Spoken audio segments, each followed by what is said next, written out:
রাত গভীর যত হয় তত পাশের গাঙ্গুলি বাড়ির ঝগড়া বাড়ে। বুড়ো কর্তা রামকৃষ্ণ গাঙ্গুলি একসময় নামী ব্যারিস্টার ছিলেন। বয়স 70 বছর। ইংরেজদের শাসনকালে দেশবন্ধু চিত্তরঞ্জন দাস, আশুতোষ মুখুজ্জে, সুরেন বাণুজ্যে ইনাদের সঙ্গে কাঁধে কাঁধ মিলিয়ে কাজ করেছেন। বছর 10 হলো অবসর নিয়েছেন। সম্পত্তি ও অর্থের বাহুল্যে কিছু কম যান না। 2টি প্রমাণ মাপের বাড়ি, একটা আমাদের এখানে আর একটা শ্যামবাজারে। বিলিতি গাড়ি গোটা 2 অর্থবৃত্ত কোনো কিছুর কমতি নেই। ঝি চাকর ঝলমলে সংসার। মনে আছে ছেলেবেলায় গাঙ্গুলি জ্যাঠামশাইয়ের কাছে অঙ্ক শিখতে যেতাম। রবিবারের দিনগুলো দুপুর বেলায় চক মেলানো বারান্দায় রোদ পিট করে আরাম কেদারায় মৌজ করে বসে তিনি গড়গড়া টানতেন, আরামায় অঙ্ক শেখাতেন। কি অপূর্ব ছিল তার অঙ্ক শেখানোর ভঙ্গি। কিন্তু কথায় আছে না, সুখ এবং দুঃখ একই মুদ্রার এপিঠ আর ওপিঠ। আর সেই দুঃখগুলি হলো তার 2 অপগণ্ড সন্তান রাজেন এবং ব্রজেন। অল্প বয়সেই লেখাপড়া ছেড়ে তারা বকে গিয়েছিল। বাপের পয়সা উড়িয়ে দেদার ফুর্তি, সুরাপান, বাইজি বাড়ি সবই তাদের অভ্যেস হয়ে গিয়েছিল। এত বড় মাপের একজন মানুষের এমন সন্তান কাম্য নয়। কিন্তু বিধির বিধান, তিনি কাল ললাটে কি লিখে রেখেছেন সেটা তিনিই জানেন। সুবালা গাঙ্গুলি অর্থাৎ গাঙ্গুলির গিন্নি তার স্বামীর অবসরের বছর 2 মধ্যে ছেলেদের নিত্য অত্যাচারে দগ্ধ হতে হতে একদিন রাত্রে বিষ পান করে আত্মহত্যা করলেন। রামকৃষ্ণ প্রভাবশালী মানুষ, তাই সে যাত্রায় তারা বেঁচে যায়। এখন নিত্যই তাদের অত্যাচার শুরু হয়েছে বুড়ো গাঙ্গুলির ওপর। সম্পত্তির ভাগ দুজনকে সমানভাবে করতে হবে। সুগ্রীব দোসর হয়ে জুটেছে তাদের বউয়েরাও। বুড়ো গাঙ্গুলি কিছুতেই এখন রাজি নয় উইল করতে, কারণ অপদার্থ পুত্র জোড়া নইলে বাপের সকল সম্পত্তি বেঁচে খাবে। গতকাল গভীর রাত্রে বাদানুবাদ চরমে ওঠে। দক্ষিণের জানলা বাধ্য হয়ে বন্ধ করে ঘুমোতে গেলাম। দক্ষিণের জানলা বন্ধ করলে হাওয়া চলাচল বন্ধ হয়ে যায়। তবে গাঙ্গুলি বাড়ির শব্দ দূষণের হাত থেকে নিজের ঘুমকে বাঁচানোর আর কোনো উপায় দেখিনি। ভোরবেলা স্ত্রীর ডাকে ঘুম ভাঙল। এত সকালে সে খুব একটা ডাকে না, রবিবার তো নয়ই। সপ্তাহান্তে একটা দিন আমি একটু বেশি ঘুমাই। ধর্মর করে উঠে বসলাম বিছানায়। স্ত্রী বললেন, পাশের বাড়ি থেকে ডাকতে এইছিল, গাঙ্গুলি জ্যাঠা ভোরে আজকে মারা গেছেন, একবারটি ঘুরে এসো না গো। একদমই অবাক হয়নি, এটাই প্রত্যাশিত ছিল। বিপত্নিক মানুষ কুপুত্রদের ক্রমবর্ধমান মানসিক অত্যাচার আর সহ্য করতে পারেননি। একজন মানী লোককে ক্রমাগত অবমাননা করতে থাকলে একসময় তার জীবনী শক্তি শেষ হতে বাধ্য। যাক, বুড়ো একেবারে মরে বাঁচল। কর্তব্যের খাতিরে ছুটলাম গাঙ্গুলি বাড়ি। ডাক্তার এসে ডেথ সার্টিফিকেট দিয়ে গিয়েছে। ছেলেদের চোখে মুখে মেকি দুঃখ ফুটে উঠেছে। তাদের স্ত্রীরা অভিনয় পটীয়সী। কি সুন্দর কান্নার অভিনয় করছে। সত্যি কত ধরনের মানুষ এই একই জীবনে দেখলাম, তা লিখতে গেলে একটা মোটা উপন্যাস হয়ে যাবে। শ্মশানে গিয়েও এক চিত্তির, অনেক সৎকারের দেহ। ফিরতে ফিরতে দুপুর গড়িয়ে যাবে। লরিতে করে শ্মশানে ঢোকার সময় একটা দৃশ্য চোখে পড়ল। তারানাথ যেন হন হন করে বেরিয়ে গেল কিছু লোকের সঙ্গে। লরি করে আসছিলাম, কাজেই এতটুকু সময় তারানাথকে ডেকে উঠতে পারলাম না। তারানাথের বাড়ি আজকে বেলার দিকে যাওয়ার কথা ছিল, আটকে গেলাম এই উটকো ঝামেলায়। যাকগে, এখন দেখছি না গিয়ে ভালোই হয়েছে। গেলে তাকে বাড়িতে পেতুম না। বাড়ি ফিরতে বাজলো প্রায় 12টা। ফিরে নিয়ম মতো আগুন লোহা ছুঁয়ে নিম পাতা ভিজে ছোলার ডাল দাঁতে কেটে একটু চিনি মুখে দিলাম। তারপর কলতলায় ছুটলাম বস্ত্র ছেড়ে স্নান করতে। বৌঠানের হাতে জাদু আছে, যা মাছের কচুরি আর আলুর দম খাওয়ালেন, আহ তোফা। এমন সময় পিছন থেকে কিশোরীর কণ্ঠে চমকে উঠলাম। একটু তোল্লাই দিয়ে বললাম, আরে সেন বংশের অন্তিম মহারাজ যে, তা কখন আগমন হলো হে? কিশোরী বলল, তাই এসেছি তো প্রায় 2 ঘন্টা। আজ তো মটলেন যাওয়ার ছিল, এসে দেখি তুমি নেই। তা বৌঠান যত্ন করে যা খাওয়ালেন, আহ আজ তো তাহলে আর তারানাথের বাড়ি যাওয়া হলো না। ওকে বললাম, ভালোই হয়েছে হে সকালে না গিয়ে। কেন? বললাম, তারানাথের বোধ হয় নিকট কেউ মারা গেছে, বুঝলে? কারণ আমি যখন শ্মশানে ঢুকছিলাম তখন দেখলাম তারানাথ সদল বলে শ্মশান থেকে বেরিয়ে যাচ্ছে। তাই ভালোই হয়েছে যায়নি, শুধু শুধু ফিরে আসতে হতো। দুপুরের খাবার খেয়ে একেবারে রওনা দেবো। কিশোরী বলল, বাবা, তারানাথের আবার কে মারা গেল? উঠান তো থাকে দেশে, চারিও শ্বশুর বাড়ি, তাহলে? আরে সে চলোই না, গেলেই তো জানতে পারা যাবে। এই বলে স্নান করতে গেলাম। তাড়াহুড়োয় জল খাবার খাওয়া হয়নি, তাদের পয়সায় শ্মশান বন্ধু ভোজ খেতেও বিশেষ ইচ্ছে হয়নি। সৎকার শেষ হতেই অনুমতি চেয়ে বেরিয়ে চলে এসেছি। দুপুরের খিদেটা তাই জাগিয়ে উঠেছে। স্নান করে এক পেট খেয়ে স্ত্রীর সাজা এক খিলি করে মিঠে পান দুজনে মুখে দিয়ে বগলে ছাতা গুজে রওনা দিলাম মটলেনের উদ্দেশ্যে। কিন্তু কেন জানি না শরীরটা খুব ভার ভার লাগছিল, হাঁটতেও বেশ কষ্ট হচ্ছিল। মাঝে মধ্যেই দাঁড়িয়ে হাঁপিয়ে নিচ্ছিলাম। অন্যদিকে হন হনিয়ে চলে যায় কিশোরী। আজ আর কোনো দোকানে দাঁড়াতে হয়নি, কারণ কিশোরী পাসিং শো কিনেই রেখেছিল। অবশেষে দুজন গিয়ে তারানাথের বাড়িতে কড়া নাড়লাম। তারানাথ দরজা খুলল, তবে এমন বিধ্বস্ত চেহারা তার আগে কোনোদিনও দেখিনি। তার চোখ জবা ফুলের মতো লাল, মুখে অনর্গল যেন কি মন্ত্র বিড়বিড় করে চলেছে। চোখের মুদ্রায় আমাদের ভেতরে আসবার ইশারা করে ক্রমাগত মন্ত্র জপ করতে লাগলো। তারপর আমার দিকে তাকিয়ে খানিক নীরব হয়ে রইল। তারপর একবার আমার সারা শরীরে চোখ বুলিয়ে নিল, বলল, ওম নমঃ নারায়ণাক্ষয়ং। এই বলে দুহাত জোর করে কপালে ঠেকিয়ে নমস্কার করলো তারানাথ। তারপর আমার মাথায় হাত দিয়ে কিছু একটা বিড়বিড় করে ফু দিল। সঙ্গে সঙ্গে বুঝলাম শরীরটা ভারমুক্ত হয়ে কেমন যেন ঝড়ঝড়ে হয়ে গেল। যেটার জন্য তখন রাস্তায় আসতেও কষ্ট হচ্ছিল, সেটা এখন আর বোধ করছি না। বললাম, কি করলেন এটা ঠাকুরমশাই, জানতে পারি? তারানাথ মেঝেই পাতা মাদুরের উপরে মৌজ করে বসে একটা সিগারেট ধরিয়ে বলল,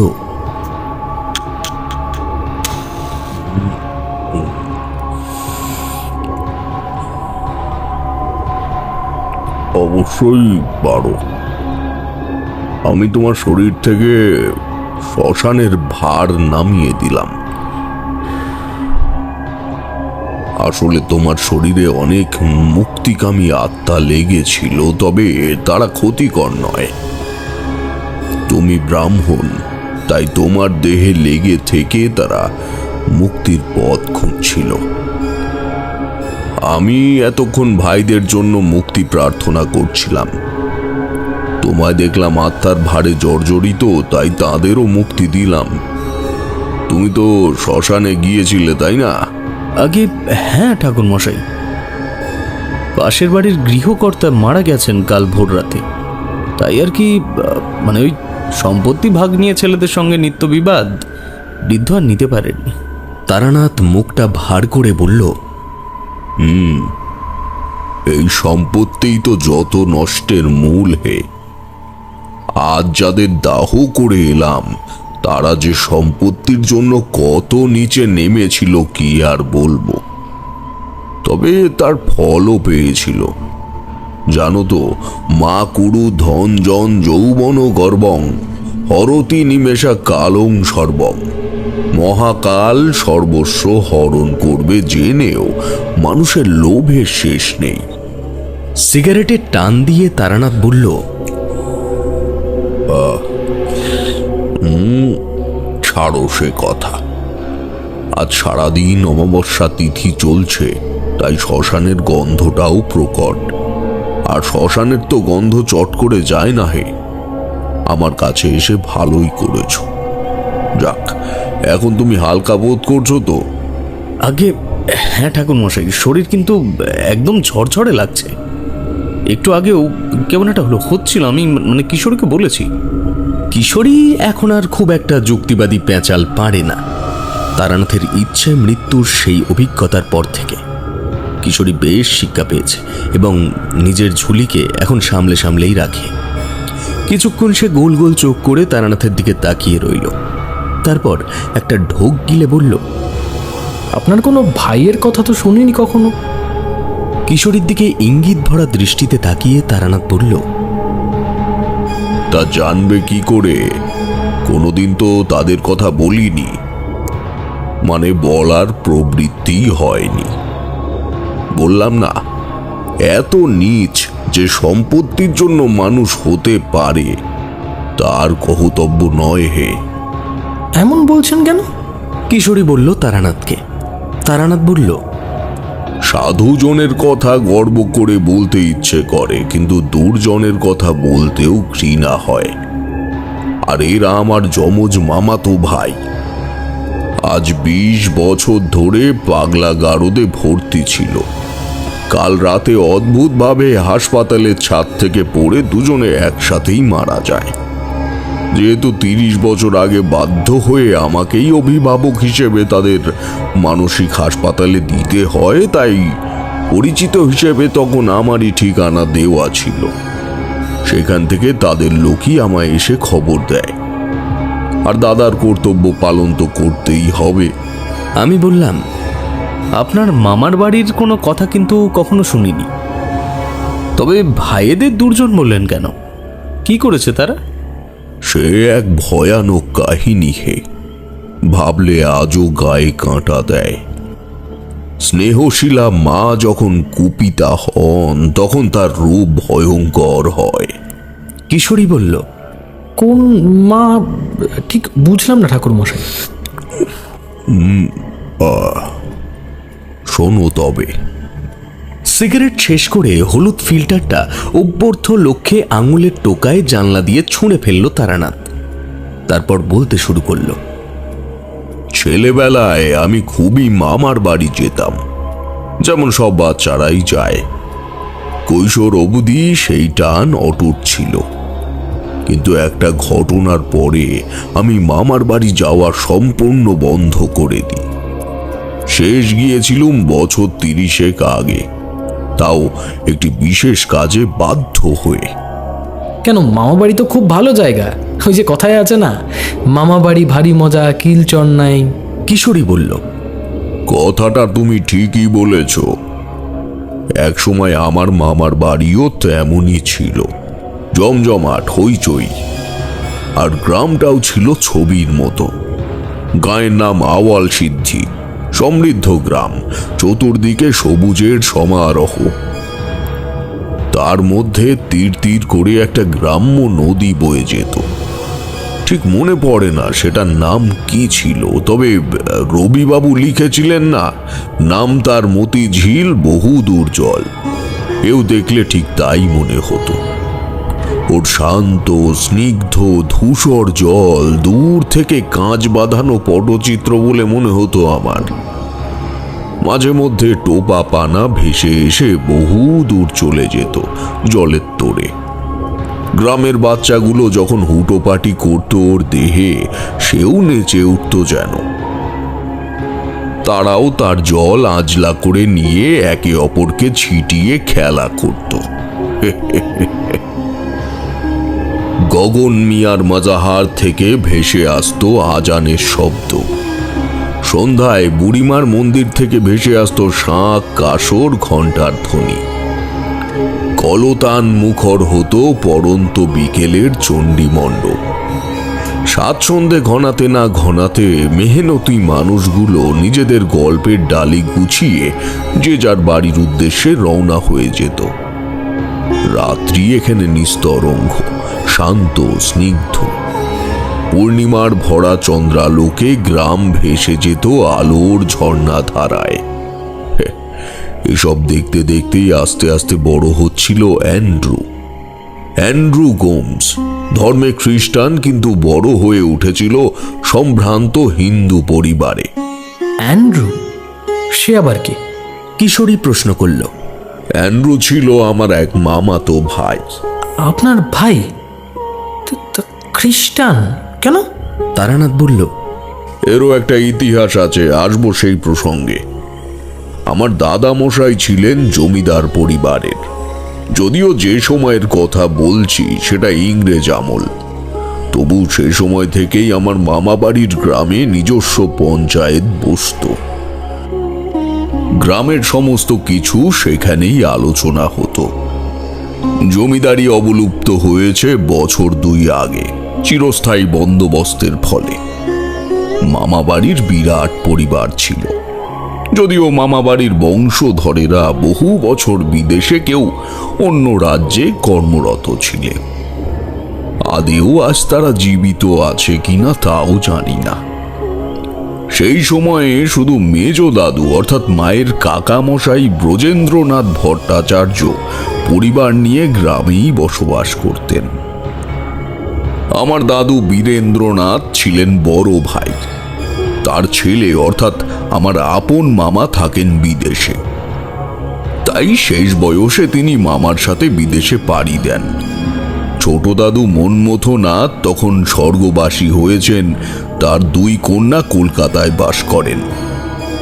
দীপ্তেন্দ্রনাথ সেজ দাদু, তিনি ছিলেন অকৃতদার। 50 বছর বয়সে সন্ন্যাস নিয়ে সংসার ত্যাগী হয়েছিলেন। ও বাড়িতে থাকতেন মেজ দাদু বৃদ্ধ ব্রজেন্দ্রনাথ। তার ছেলে অর্থাৎ আমার খুড়তো মামা নাম ছিল শীতাংশু ভট্টাচার্য। তার স্ত্রী অর্থাৎ মামিমা মৃন্ময়ী দেবী এবং তার 2 নাতি, আমার আরও 2 মামাতো ভাই কামরূপচরণ ও কামাখ্যাচরণ এবং সেতু মামার পোষ্যপুত্র অ্যান্ড্রু। এই ছিল তাদের পরিবার। পোষ্যপুত্র কেন? কিশোরীর প্রশ্ন। তারানাথ বলল, আসলে মামিমা বহু বছর নিঃসন্তান ছিলেন। বিবাহের বছরখানে কেউ সন্তান না হওয়ায় মামিমা মানসিকভাবে ভেঙে পড়ছিলেন ক্রমাগত। অনেক ডাক্তার বুদ্ধি দেখিয়েও যখন কোনো কাজ হলো না, তখন তারা সন্তান দত্তক নেওয়ার কথা ভাবলেন। তখন চারিদিকে ইংরেজ রাজত্ব, কাজেই অনাথালয়ে হোমটিও ছিল খ্রিস্টান। বাধ্য হয়ে সেখান থেকেই তারা অ্যান্ড্রুকে দত্তক নেন। কি সুন্দর দেখতে ছিল অ্যান্ড্রুকে, আহা, মুখটা এখনো মনে পড়ে। নীল চোখের অ্যান্ড্রুর বয়স তখন 3, শুধু মাদার বলতে শিখেছে। মামিকে দেখে নাকি মাদার মাদার বলে উঠেছিল সেই হাস্যময় শিশু। তাতেই মামির মাতৃত্ব আরো উজ্জ্বল হয়ে উঠল। আরো অন্যান্য ধর্মের শিশুরা থাকলেও তিনি প্রায় জোর করেই অ্যান্ড্রুকে দত্তক নিলেন। প্রথমে দাদুর অত্যন্ত আপত্তি থাকলেও বৌমার বুক ফাটা স্নেহের ব্যাপার দেখে ওদের দত্তক নেওয়ার ব্যাপারে আর বেশি আপত্তি জানাননি। তবে দাদুর কাছের থেকে সে কোনোদিনও নাতির স্নেহ পায়নি, কারণ তিনি ওকে নাতি বলে স্বীকারই করতেন না। গ্রামের লোকেরা অমন সাহেব বাচ্চা দেখে যে সন্দেহ প্রকাশ করেনি তা কিন্তু নয়, কারণ ভারতীয় শিশুরা অমন ফর্সা এবং নীল চোখের অধিকারী হয় না। গ্রামের লোককে বলা হয়েছিল ওর নাম কান্তি, জমিদারদের মানি পরিবার। তাই নিস্তরঙ্গ গ্রামে এ নিয়ে আর গুজবের ঢেউ ওঠেনি। বড় হতে দেখা গেল অ্যান্ড্রু বোবা। মাঝে মাঝে শুধু মাদার ছাড়া সে আর কিছুই বলতে পারে না। কি বলছেন ঠাকুর মশাই? অমন সুন্দর ছেলে বোবা? কি আর করবে বলো, মানুষের জীবন তো ঈশ্বরের ইচ্ছাতেই নির্ধারিত হয়, তাই না? আমাদের প্রত্যেকের জীবনেই তাই কিছু না কিছু বাধ্যবাধকতা আছে। যাক, যা বলছিলাম। তারানাথ আবার শুরু করল, মামি অ্যান্ড্রু অন্তপ্রাণ, অত্যন্ত ভালোবাসেন, চোখে হারান তাকে। ছেলেবেলায় আমরা যখন মামার বাড়িতে যেতুম, অ্যান্ড্রুর খুশির সীমানা থাকতো না। সে আমার সঙ্গে খেলে বেড়াতো, ইশারায় ইশারায় হিন্দিতে এবং ভাঙা ভাঙা স্বরে বিভিন্ন জিনিস আমাকে বোঝানোর চেষ্টা করত। বড় মায়া হতো আমার ওর ওপরে। অল্প দিনেই বড় মায়ায় জড়িয়ে পড়েছিলাম। তখন আমার বয়স কত হবে, ওই ধরো বছর 10। অ্যান্ড্রু আসার বছর 2 পরে মামি আর মামা অ্যান্ড্রুকে নিয়ে কামাখ্যা মন্দির দর্শন করতে গেলেন। সেখানে একটা অদ্ভুত ঘটনা ঘটে। মামি স্বপ্নে পেলেন যে তার গর্ভে যমজ সন্তান আসতে চলেছে। ভোরে উঠে তিনি মামাকে স্বপ্নের কথা বলেন। তবে আমার মামা বাবু ঘোর নাস্তিক, হেসে ব্যাপারটা উড়িয়ে দেন। তবে বাড়িতে প্রত্যাবর্তনের সপ্তাহ খানেকের মধ্যেই মামি অসুস্থ হয়ে পড়লেন। মামি অসুস্থ এই ডাক পেয়ে আমরা মামার বাড়িতে ছুটেছিলাম। পাড়ার ধীরেন ডাক্তার এসে দেখে বললেন, আরে মিষ্টি মুখ করা হয়ে শীতাংশু, তুমি বাবা হতে চলেছ। ব্যাপারটা শুনে মামার মুখটা কেমন হয়েছিল সেটা তোমাকে বলে বোঝাতে পারবো না হে। নাস্তিক মানুষ এই অলৌকিক বিশ্বাস করতে না পেরে ফ্যাল ফ্যাল করে ডাক্তারের দিকে তাকিয়েছিল। এর প্রায় 9.5 মাসের মাথায় মামির কোল আলো করে জন্ম নিল 2 যমজ পুত্র সন্তান। একজনের নাম রাখা হলো বিভাংশু, আর একজন স্নেহাংশু। রাস নাম হলো কামরূপচরণ ও কামাখ্যাচরণ। গ্রামে তাদের এই নামেই পরিচয় ছিল। অ্যান্ড্রু তাদের খুব ভালোবাসে। কথা বলতে না পারলেও উঁ করে ওদের সঙ্গে সংযোগ করার চেষ্টা করে। ধীরে ধীরে বড় হয়ে উঠতে থাকে তারা 3 জন একত্রে। অ্যান্ড্রুকে দেখতে রাজপুত্রের মতো, তবে বলতে নেই কামরূপ কামাখ্যার রূপে তার শিকি আনার যোগ্যও নয়। একটু বড় হতেই তাদের গ্রামের স্কুলে ভর্তি করা হলো। স্কুলে তাদের অন্য বন্ধুরা খ্যাপাতো তাদের এই বলে, সাহেব হলো দাদা আর ভাই দুখানা কাদা। এমন শুনতে শুনতে একসময় ধীরে ধীরে অ্যান্ড্রুকে তারা হিংসে করতে শুরু করলো। তাদের সেই হিংসের পরিণাম মাঝে মধ্যে প্রহারও হয়ে যেত। মাছের পিসটা মায়ের অলক্ষ্যে অ্যান্ড্রুর পাতে দিয়ে নালিশ হতো যে মাছটা দাদা কেড়ে নিয়েছে। কথা বলতে না পারার জন্য অ্যান্ড্রু বোঝাতে পারত না যে সে নির্দোষ। মাঝে মাঝে যমজ গোপাল এমন ভাবে বাপের কান ভাঙাতো যে অ্যান্ড্রুর কপালে জুটত বেদম প্রহার। তারা কখনো লোকের গাছের ফুল চুরি করে পেরে ঢুকিয়ে দেয় অ্যান্ড্রুর কামিজে। তারপর কেউ নালিশ করলে সোজা অ্যান্ড্রুর কামিজের পকেট থেকে বার করে আনে তাদের চুরি করা ফুল। বিনা দোষে সে শাস্তি পায়।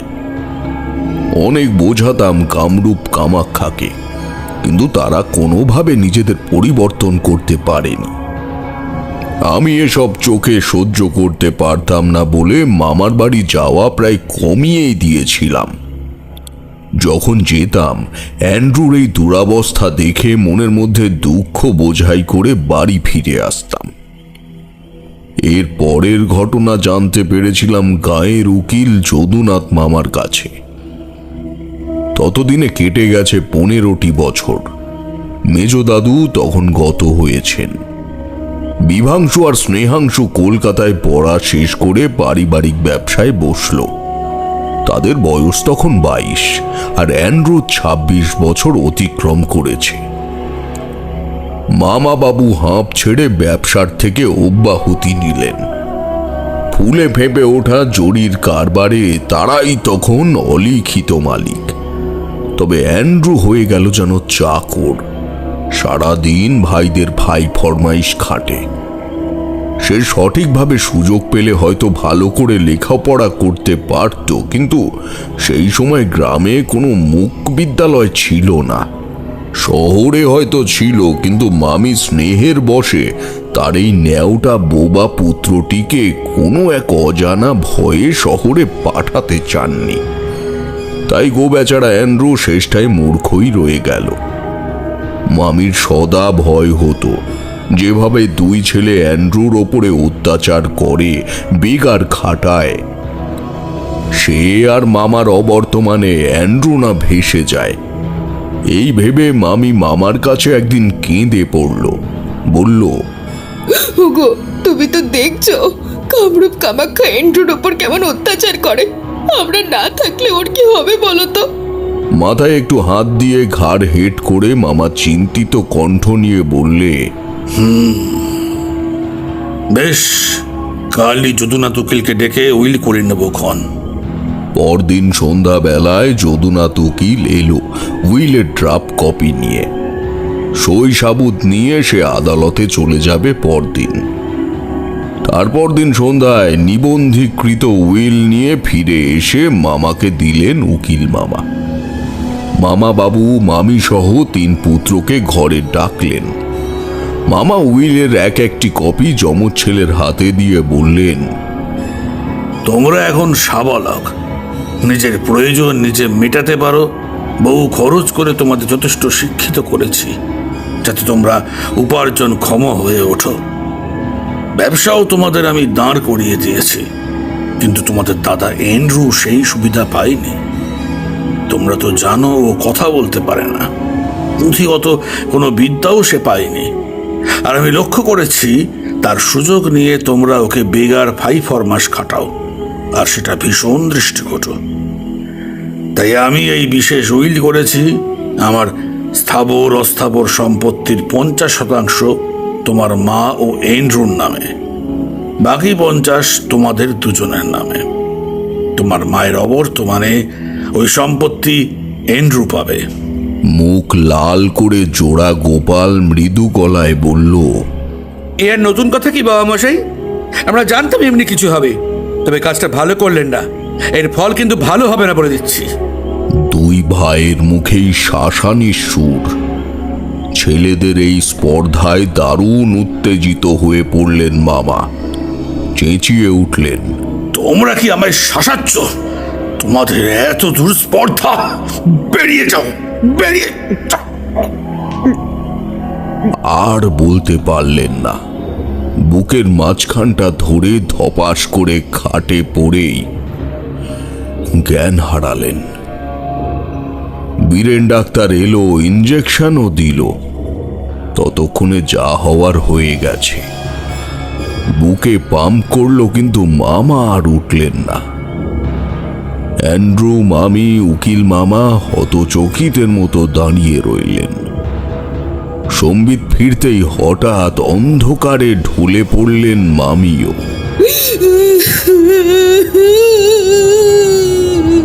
কিংকর্তব্য বিমহুর ও অ্যান্ড্রু ছুটে গিয়ে মায়ের মুখে জল ছিটিয়ে কাছে পড়ে থাকা মামার হাত পাখা নিয়ে হাওয়া করতে লাগলো। চোখ মেলে তাকালেন মামি। ধোঁয়া ধোঁয়া চোখ, অ্যান্ড্রুর মুখটা তার কাছে পরিষ্কার হচ্ছে। 2 চোখের কোণ দিয়ে বেরিয়ে আসছে অবিরাম জলধারা। বাকি 2 ছেলের মুখের দিকেও চাইলেন না মামি। অশ্রুসিক্ত চোখ আটকে রইল কিছুক্ষণ অ্যান্ড্রুর মুখের দিকে। অতি কষ্টে কাঁপা কাঁপা হাত তুলে অ্যান্ড্রুর মাথায় বুলিয়ে দিতে দিতে বিড়বিড় করে বললেন, আমি চলি রে, তবে তোর ভয় নেই রে বাপ। তোর সঙ্গে সব সময় তোর মাদার থাকবে। এরপর একটি হেঁচকি তুলে মামিও চিরতরে চলে গেলেন। তার চোখ খোলা রইল 2 ছেলের দিকে। অ্যান্ড্রু হতভম্বের মতো একবার মায়ের দিকে একবার ভাইদের দিকে দেখে ঘটনার এহস্পর্শে সে বিহ্বল হয়ে গেছে। ডাক্তারবাবু দুজনেরই মৃত শংসাপত্র লিখে গেছেন। গাঁয়ের লোকে এসে আমাদের বাড়ি বয়ে খবর দিয়ে গেল। তাদের সঙ্গেই আমি রওনা হয়েছিলাম মামার বাড়ির দিকে। তখন বেশ কিছুদিন মামার বাড়ি গিয়েছিলাম, তবে আমায় দেখে কামরূপ কামাখ্যা যে খুব একটা খুশি হয়নি সেটা বেশ বোঝা গেল। আমি তখন সাধনা শুরু করেছি, গুরু দীক্ষাও হয়ে গিয়েছে, বেশ কিছুটা শক্তিও পেয়েছি, তবে তার কোনোটাই কখনো প্রয়োগ করে দেখিনি। যাকে গিয়ে যখন পৌঁছালাম, মামা মামির দেহ সৎকারের তোড়জোড় চলছে। তখন অ্যান্ড্রু আমায় দেখা মাত্রই দৌড়ে এসে আমায় জড়িয়ে ধরে কিছু বলার চেষ্টা করছিল, যেন একটা অব্যক্ত অভিযোগ করতে লাগলো। আমি জড়িয়ে ধরলাম ওকে। গ্রামের লোকজনের বিস্ময়ের শেষ ছিল না যে এইভাবে দুজন একই পরিবারের মানুষ কয়েক মিনিটের ব্যবধানে কিভাবে চলে গেলেন। যদিও তারা খুব বেশি কিছু বলল না, কারণ কামরূপ কামাখ্যা দুই ভাই বেশ প্রভাবশালী। অনেকে তাদের থেকে অর্থ ধারও করেছিল। তাই তারা বিশেষ কথা না বাড়িয়ে অ্যান্ড্রুর মাথায় হাত বুলিয়ে সান্ত্বনা দিয়ে শ্মশান বন্ধু হলো। অ্যান্ড্রু বিহ্বল হয়ে শিশুর মতো ডুকরে ডুকরে কাঁদতে লাগলো। কর্তব্যর বাধ্যতায় সঙ্গী হলাম। মধ্যরাত হলো সমস্ত ক্রিয়াকর্ম মেটাতে। দুই ভাই বাঁকা হেসে অ্যান্ড্রুর দিকে এমন ভাবে তাকালো যেন তারা বলতে চাইছে, এবার তোর যে কি হবে। একবার ভেবেছিলাম অ্যান্ড্রুকে সঙ্গে করে নিয়ে চলে যাই, তবে তখন আমি ভবঘুরে জীবনে আষ্টে পৃষ্ঠে বাঁধা। একটি কানাকড়ির সংস্থানও নেই। বাবার একার সামান্য উপার্জন, টানাটানি সংসারে আর একটা পেট বাড়ালে যদি আরো অসুবিধে হয় এই ভেবে চুপ করে রইলাম। কি করব, কিছুই বোধগম্য হচ্ছে না। অ্যান্ড্রুর মুখের দিকে তাকিয়ে ভীষণ মায়া হয়। যদিও অ্যান্ড্রুর সেদিকে হুঁশ নেই। সে চিতায় নিভে যাওয়া ছাই তুলে পাগলের মতো এক প্রান্ত থেকে ও প্রান্ত করছে, আর মাঝে মাঝে হাসছে, মাঝে মাঝে কেঁদে উঠছে মাদার মাদার বলে।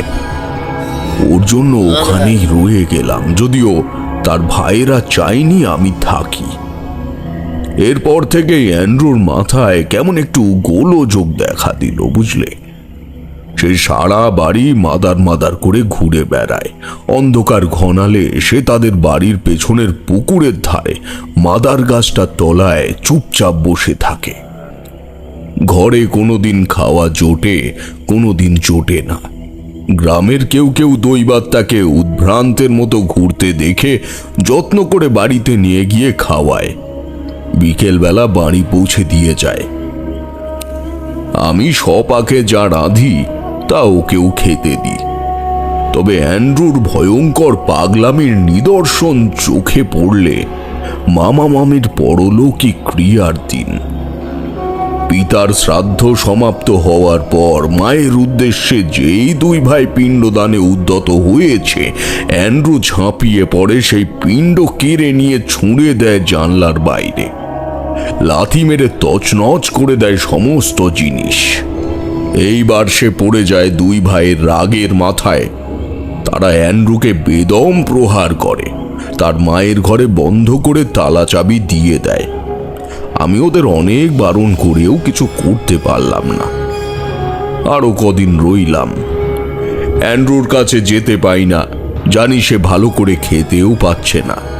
সকালে চাকর বিধু খাবার দিতে গেলে দুই ভাইয়ের রক্তচক্ষুর সামনে পড়ে। তারা অ্যান্ড্রুকে বাসি রুটি আর ঝোলা গুড় ছুঁড়ে দিয়ে যায়। প্রবল খিদের জ্বালায় পশুর মতো সেসব গলদ্ধকরণ করতে হয় অ্যান্ড্রুকে। পাড়ায় খবর রটে যায় যে কান্তি নাকি পাগল হয়েছে। কর্তব্য স্থির করলাম আর মায়ায় জড়াবো না। এক বুক দুঃখ নিয়ে বাড়ির পথ ধরলাম। এই বলে তারানাথ একটু থামল। লক্ষ্য করে দেখলাম তারানাথের চোখের কোণায় জল।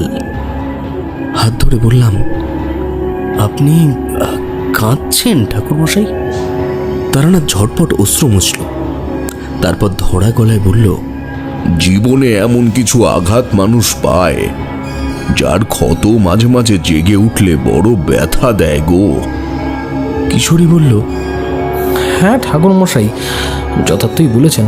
তাও দেখুন চারিদিকে কত লোক তো কত নিরন্তর পাপ করে চলেছে। যারা ব্যথা দেয় তাদের কি শাস্তি হয়? তারানাথ একটা পাসিং শোয়ে অগ্নিসংযোগ করল। তারপর বলল,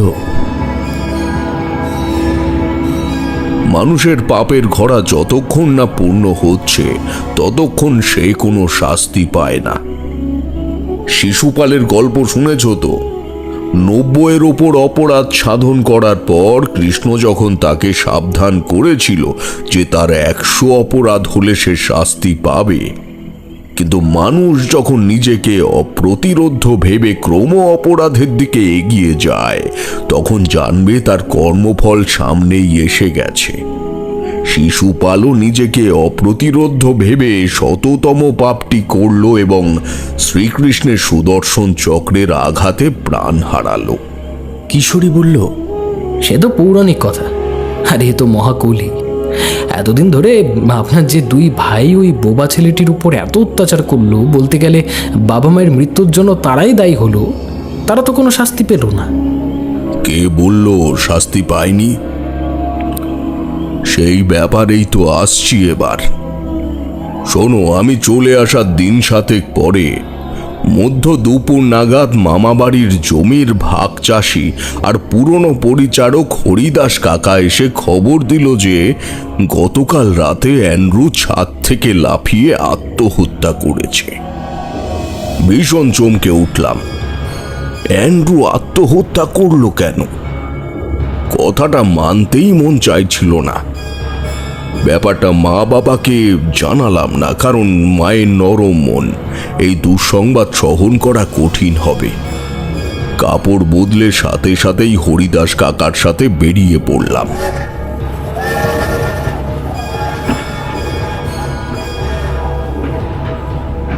ট্রেনে উঠেই স্তক দেখছি হরিদাস কাকা কেমন একটা ইতস্তত করছে।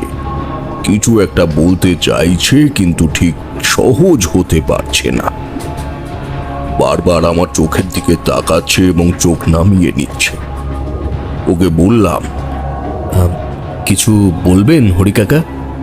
আমতা আমতা করে হরি কাকা বললে, না মানে কিছু না।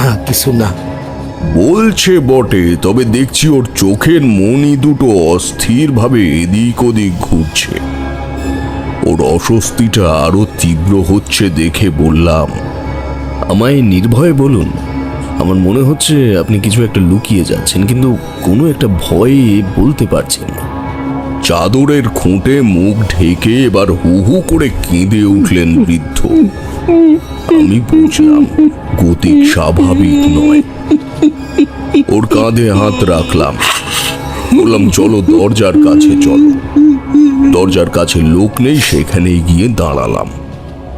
হরি কাকা মুখটা পাংশু বর্ণ করে বলল, কান্তি বাবা এমনি মরেনি তারা বাবু। মেজদা বাবু আর ছোদ্দা বাবু মিলে ওকে চড়িয়ে দিয়েছেন। আমি দেখেও কিছু করতে পারিনি বাবু, আমি কিছু করতে পারিনি। ফের কান্নায় ছলকে উঠল হরি কাকা। এসব কি বলছেন হরি কাকা? ওরা এত নিচে নেমে গেছে, এত অবনতি?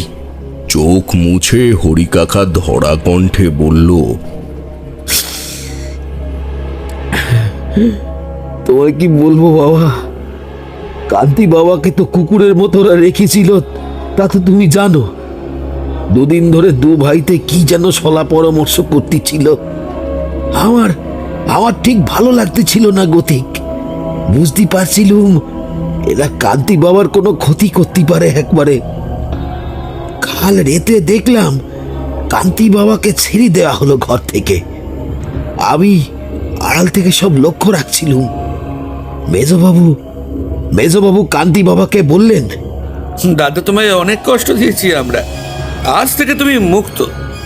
কান্তি বাবা কেমন ফ্যাল করে ওদের মুখের দিকে তাকিয়ে রইল। ছোট বাবু বললে, দাদা জানো, আজ মা এসেছিল দুপুরে, ছাদের ওপর তোমার খোঁজ নিয়েই চলে গেল। কান্তি বাবার মুখ খুশিতে উত্তেজনায় কাঁপতে লাগলো। সে মাদার বলি সোজা ছাদের ফানে দৌড় দিল। মেজবাবু ও ছোটবাবু গেলেন তার পিছন। পা টিপি আমিও উঠলুম ছাদে। লুইকে রইলাম সিলে কোঠায়। কোথাও কেউ নাই। গ্রামের রাস্তা তো সন্ধি হলেই খা করে, একজন মনীষীও নাই। কান্তি বাবা সে আকাশ ভরা তারার মাঝে তন্ন তন্ন করে খুঁজতে লাগলো মা ঠাকুরানকে। ওই যে ওই দিকে, ওই ওই ধারের ওই কার্নিশে মা বসেছিল দাদা। শয়তান দুটো ফ্যাঁস ফ্যাঁসে কণ্ঠে বলে উঠল কান্তি বাবাকে। কান্তি বাবা পাগলের মতো সেই কার্নিশে জ্ঞান শূন্য হয়ে দাঁড়ালো। আর ইঞ্চি খানেকের মধ্যে যে নির্মম মৃত্যু হাসছে, সেদিকে চোখই গেল না তার। আমি ভয় সিটিয়ে রইলুম। দাদা আর একটু এগুলোই মা আছে রে। কানের সামনে ফ্যাঁস করে বললে ছোট বাবু।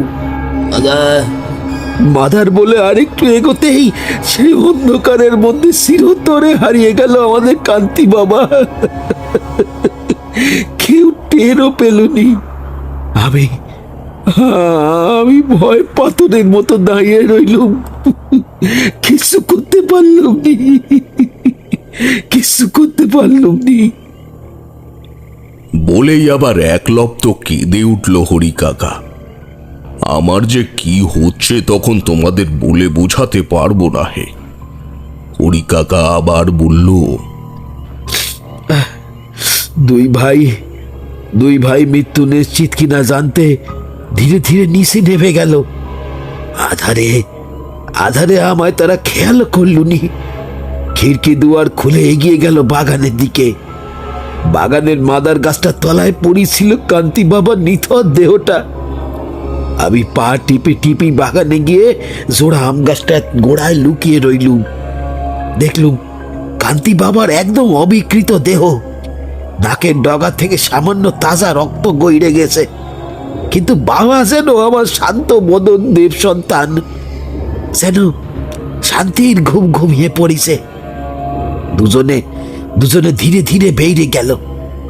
আমিও সেই সুযোগে বেরিয়ে পড়লাম। ওইদিকে শয়তান দুটো বাইরে বেরিয়ে লোক দেখানো বিলাপ করতে পাড়া মাথায় করলো।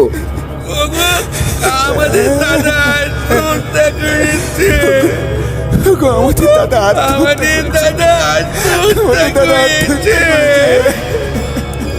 নিমিষে লোক জড়ো হয়ে গেল। সবাই এসে জুটতে লাগলো ভরসাজ বাড়ি। পাড়ার লোকেরা সব দেখে বলল, দেখো এই নিয়ে আর থানা পুলিশ করে লাভ নেই, ও তো পাগলই হয়েছিল, কাজেই আর ঝামেলা বাড়িয়ে লাভ নেই। কিন্তু বড় বাবু আর মেজ বাবু থানায় খবর দিলে পাশে কোনোভাবে তারা ধরা পড়ি যায়। পুলিশ এসে দেহ সেরাই ঘরে নিয়ে গেল। আমি জানতুম পুলিশি হুজুদ সময় লাগবে দেহ পেতি, তাই তোমার কাছে ছুটি এসেছি তারা বাবু, তুমি এটা কিছু করো। শয়তান দুটো এত বড় অন্যায় করি পার পেয়ে যাবে আমি বেঁচে থাকতে দেখতে পারবো নি বাবু, দেখতে পারবো নি। এই বলে থামলো হরি কাকা। মুখটা তার কেঁদে কেঁদে ফুলে গেছে। অ্যান্ড্রুকে তারা চালাকির সহিত এমন ভাবে হত্যা করেছে যে কোনো প্রমাণই তাদের বিরুদ্ধে যায় না। অবশেষে যখন স্টেশনে ট্রেন থামলো তখন অন্ধকার নেমে গেছে। হরি কাকা বলল, তুমি সোজা রাস্তায় যাও তারা বাবু, আমি ঘুর পথে যাব। একসাথে গেলে আমাদের দুজনকেই সন্দেহ করবে। দুজনে দু পথে ভাগ হয়ে গেলাম। আমি মামা বাড়ি গিয়ে পৌঁছে দেখি পুলিশের গাড়িতে অ্যান্ড্রুর দেহ আনা হয়েছে। আমাকে দেখেই কামরূপ কামাখ্যা ভূত দেখার মতো চমকে উঠল। তারপর সামলে নিয়ে আমার সামনে এসে নাটক করতে লাগলো। কামরূপ বলল, এই দিনেই তুমি এলে তারাতা, দেখো কি সর্বনাশ হয়ে গেল আমাদের। কান্তি দাদা আত্মহত্যা করেছে গো। কামাখ্যাও সেই কুমিরের কান্নায় সঙ্গত হলো। আমি এমন ভাব করলাম যেন কিছুই জানি না। তারপর তারা সব দেহ শ্মশানে নিয়ে যাওয়ার জন্যে তোড়জোড় করতে লাগলো। আমি একভাবে দুজনের দিকে তাকিয়েছিলাম, কিন্তু যত আমার চোখে তাদের চোখ পড়তে লাগলো ততই তাদের তাড়া বাড়তে লাগলো। রাতে অ্যান্ড্রু দেহ সৎকার করা হলো। তার অগ্নি সংস্কার হওয়ার পর বড় ভারাক্রান্ত মন নিয়ে মামার বাড়িতে ফিরলাম। গভীর রাতে সৎকার শেষে আর সকলেও মিষ্টি গিলে বাড়ির পথ ধরল।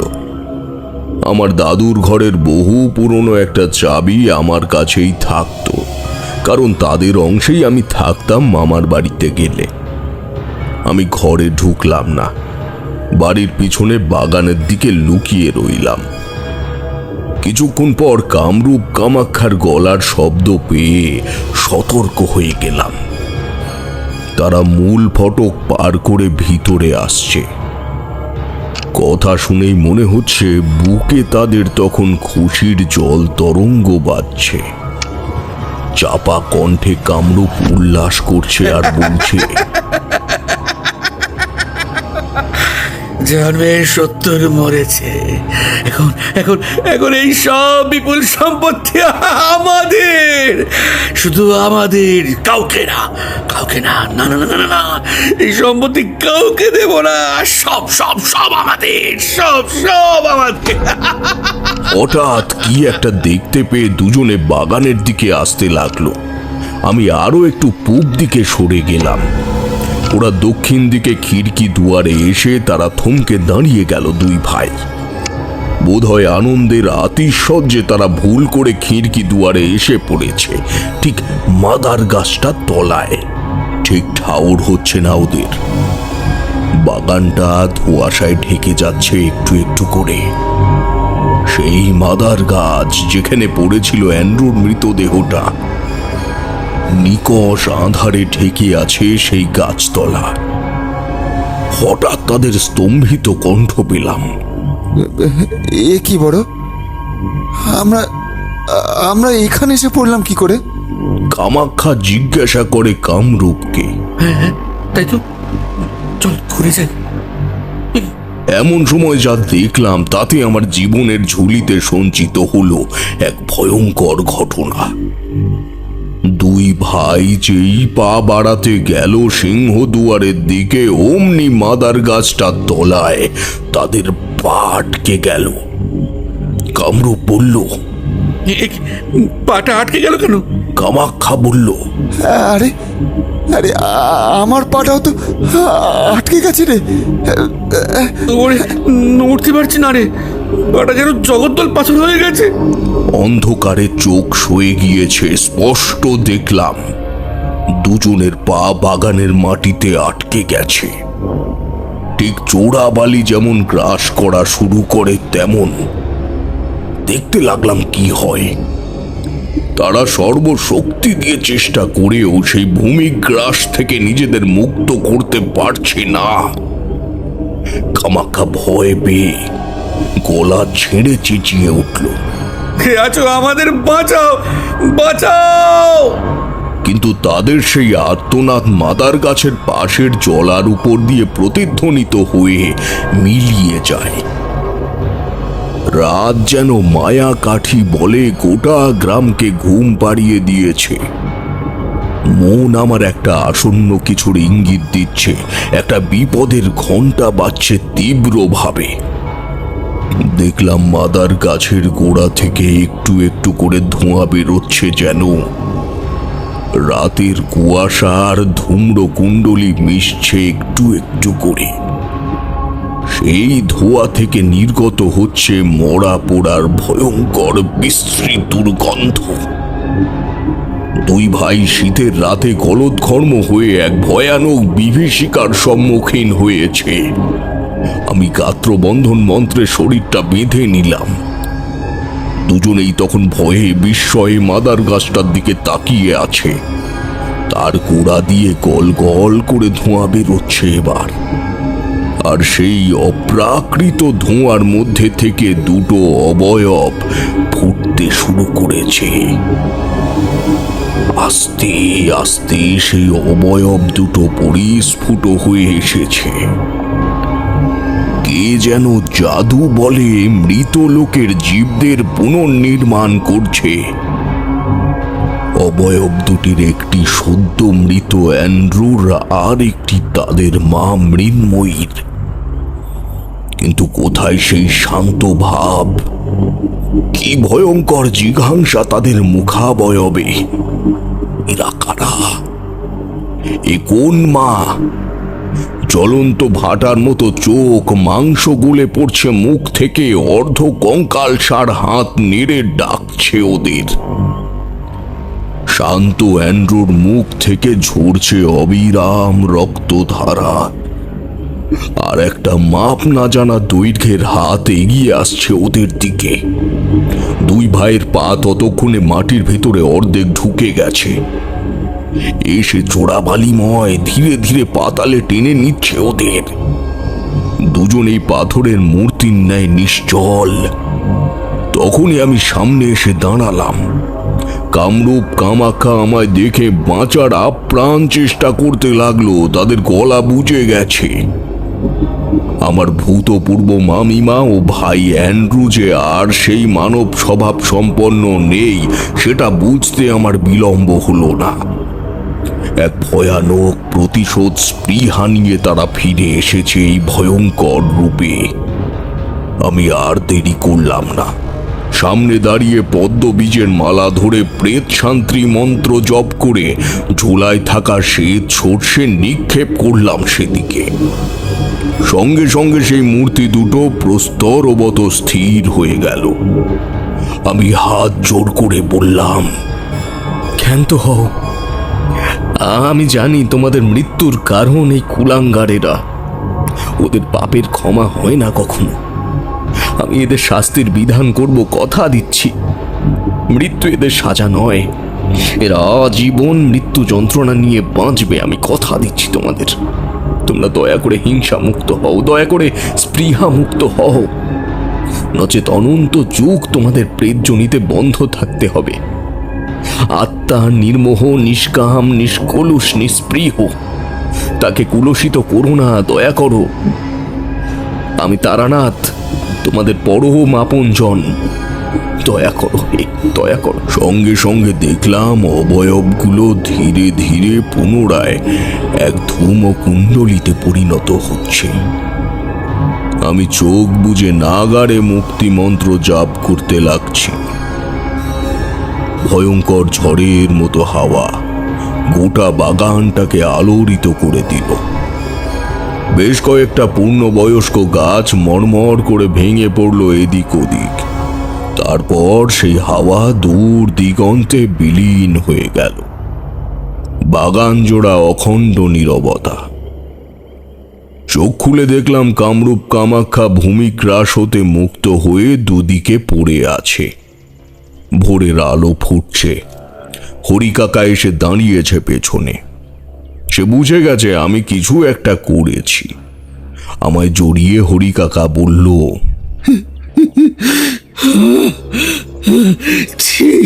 ঠিক হয়েছে, উচিত শাস্তি হয়েছে দুটোর।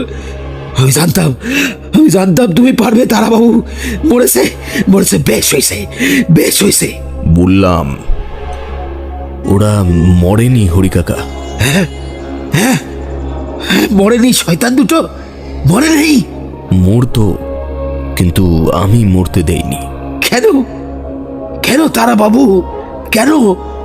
আমি চাই ওরা মৃতের মতো বেঁচে থাকুক, প্রত্যেক মুহূর্তে মৃত্যু প্রার্থনা করুক, কিন্তু যেন না পায় মৃত্যুটা। সেটাই হবে ওদের আসল শাস্তি। অচেতন অবস্থায় দুই ভাই অসংলগ্ন ভাবেই বলতে লাগলো, আমরা আমাদের দাদাকে হত্যা করেছি। আমরা আমাদের দাদাকে হত্যা করেছি। আমরা হত্যা করেছি। হরিকাকা গাঁয়ের লোকজন ডেকে আনলো। সবাই মিলে হাসপাতালে নিয়ে গেলাম দুজনকে। তারা তখনও একই কথা বলে চলেছে। পুলিশ ডাকা হলো হাসপাতালে। তারা শুনলো এই স্বীকারোক্তি, তারপর চলে গেল। ঘণ্টাখানেক পর একটা বড় বাক্স নিয়ে ফিরে এলো।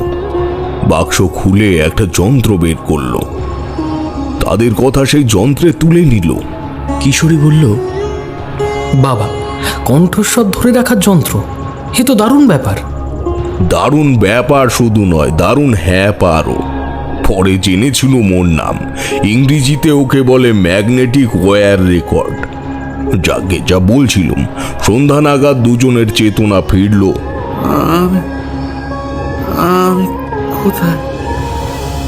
আমি কোথায়? চিঁচি করে কামরূপ বলে উঠল। দারোগা বললেন, আপাতত হাসপাতালে, এরপর জেলে যাবেন। নিজের দাদাকে ছাদ থেকে ফেলে খুন করার অপরাধে আপনাদের দুজনেরই জেল হয়েছে। মিথ্যে কথা, আমরা কাউকে মারিনি। কামাখ্যা আর্তনাদ করে উঠল। যা বলার আদালতে গিয়ে বলবেন, বললেন দারোগা। কি প্রমাণ আছে আপনাদের কাছে? গর্জে উঠল কামাখ্যা। দারোগা ঢুকলেন হাতে সেই রেকর্ডার নিয়ে। রেকর্ডার চালাতেই দুই ভাইয়ের গোঙানি স্বরে স্বীকারোক্তি ভেসে এলো। আমরা দুজন আমাদের দাদা অ্যান্ড্রুকে খুন করেছি। আমরা দুজন আমাদের দাদা অ্যান্ড্রুকে খুন করেছি। রেকর্ডার বন্ধ হলো। দুই ভাই মাথা নিচু করে হাঁটু মুড়ে তাতে মুখ গুজে বসে রইল। আদালতের বিচারে তাদের কারাদণ্ড হলো। বেশ কয়েক মাস কারাবাস কাটানোর পর জেলকৃত পক্ষের আমার কাছে চিঠি এলো।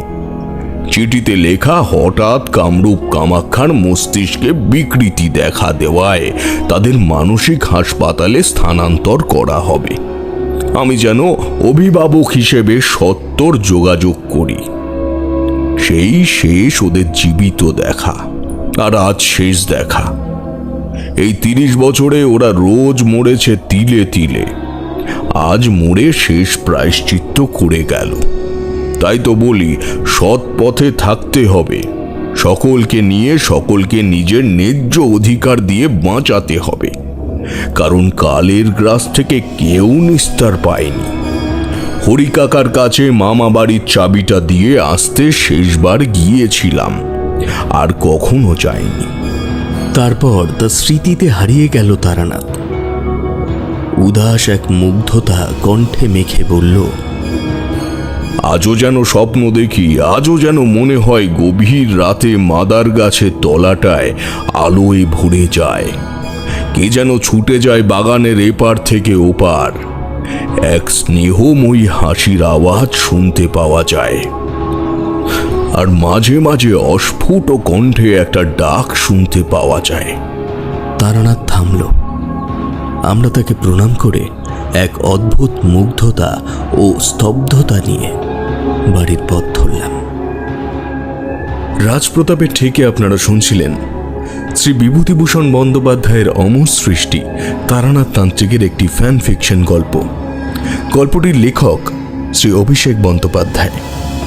গল্পের নাম আধার হলো মাদার গাছের তলা।